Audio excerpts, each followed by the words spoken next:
going to have to start off with a bit of a tough one. How do you come back from a defeat against the non-league team? That's not a problem, Beth. You can't. We're not going to win every game. We're not going to lose every game. We are disappointed to lose.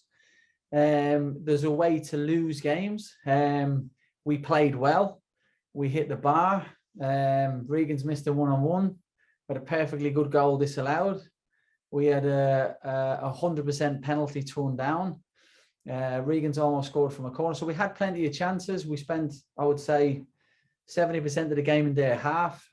You have to give the opposition credit irrespective of what level they're playing. So there's a way to lose a game. And unfortunately, we didn't get the rub of the green on Saturday, but we weren't poor. We didn't lack creativity. We're a little bit passive in the first half for sure, but the bottom line is, yeah, we have to win those games of football. So from that perspective and getting knocked out of the cup, that's bitterly disappointing, Beth, absolutely. But, I'm not one for looking to the past and dwell on that. And I'm looking forward to tomorrow. Yeah, you did say after the game, you said yourself, that wasn't good enough. What have you been thinking since then to make the team good enough? So the things we worked on Friday were quite evident in the second half. I suppose my frustration was from a tactical perspective, what we looked to do against Chippenham, we did immediately in the second half. My disappointment is having to address that at halftime. So that was disappointing, but not at any point in the game where we felt we were struggling, which we shouldn't do, which would be fair comment if somebody said that. And we don't defend the throw in correctly.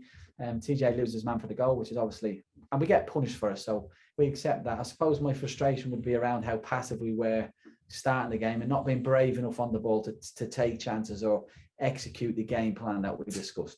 But I accept that. I'm the head coach. I can live with that. We all wear big boy pants, and I've no problem with anything that comes my way. But I am comfortable in myself and in the guys in the team in terms of did we do enough to win the game? Did we control the game? Were we ever in any danger? All those things you look for as a coach.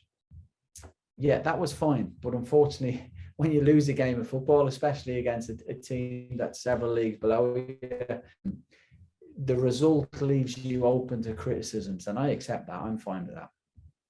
Yeah, there were obviously on social media. We've discussed social media before. It's a bit of a toxic place, but on social media there are lots of fans on Saturday saying, that this wasn't good enough, and you were being open to criticism. But then there were also people that were sort of on your side a little bit, defending it, saying, it's just the FA Cup, etc., etc. But there were positives to take from the weekend in terms of even in injury news. Bishop made his return. How are the rest of the injuries looking? Injuries are okay. Jordan Garrick, we're still waiting on. Everybody's in a good place. We've not lost anybody, if that makes or apologies to answer the question. Yeah, we've come out of that unscathed. And of course today you've sort of rearranged how your training is going. So what's morale like around the building this morning?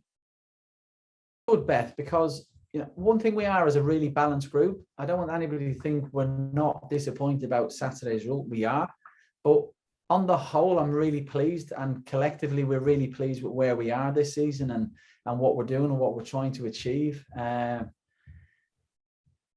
a new coach in with new ideas, new things, and it's a process that will take time. But what I would say is I'm really, really happy with where we are and the things we're trying to implement and the direction we're going in. I'm really pleased with that, and I think it's very positive, and I think it's the trajectory curve is upward still.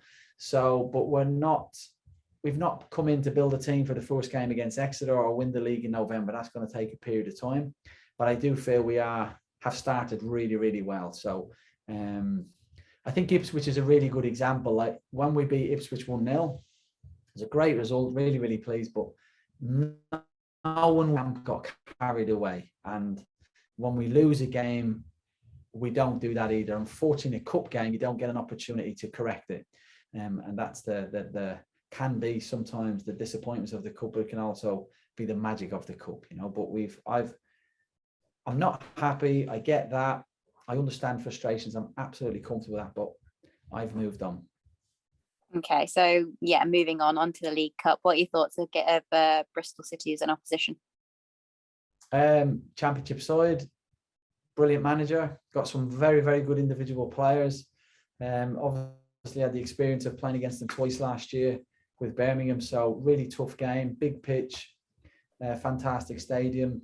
Will be a really tough game for us, but again, it's a game that we're going into in a good place, and absolutely going there with the mindset of winning a game and getting into the next round. And it's sort of been discussed already this season that Lincoln, they're playing better against good teams and worse against bad teams. Having a championship opposition, going by that theory, must be quite promising for you. Well, I don't actually go by that theory, unfortunately. So I think we have acquitted ourselves well against the so-called stronger teams in the league.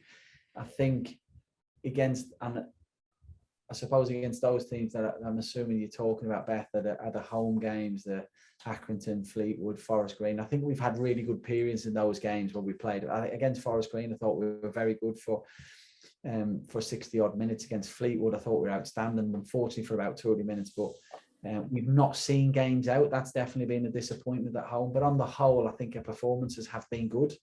If I look at Cambridge, Peterborough, probably Port Vale as well, which I get, they were disappointing games, but on the whole, I think in games this year, I think we've taken points from near 80% of games. So there's a lot of positives, and hopefully tomorrow will be another one again.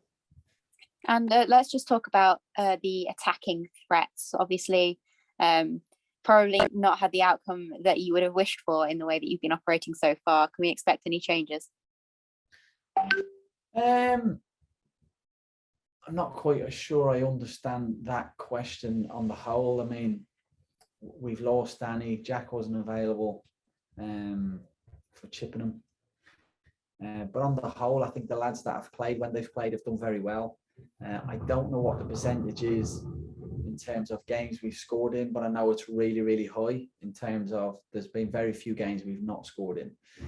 So from that point of view, we're finding a way, particularly in open play. And I think the lads have done well. I'm happy with them. They're great guys. The lads that haven't played have been patient, and when they've come in, particularly in the cup games, have acquitted themselves well. And the lads that were playing prior to the previous cup game and Ben and Danny and Jack have obviously had good assists, good goals. Teddy's, when he's played, he's got 5 goals this year. Anthony Scully, when he was here, I think got 3 in very few games. So from that point of view, the guys have been effective in the final tour.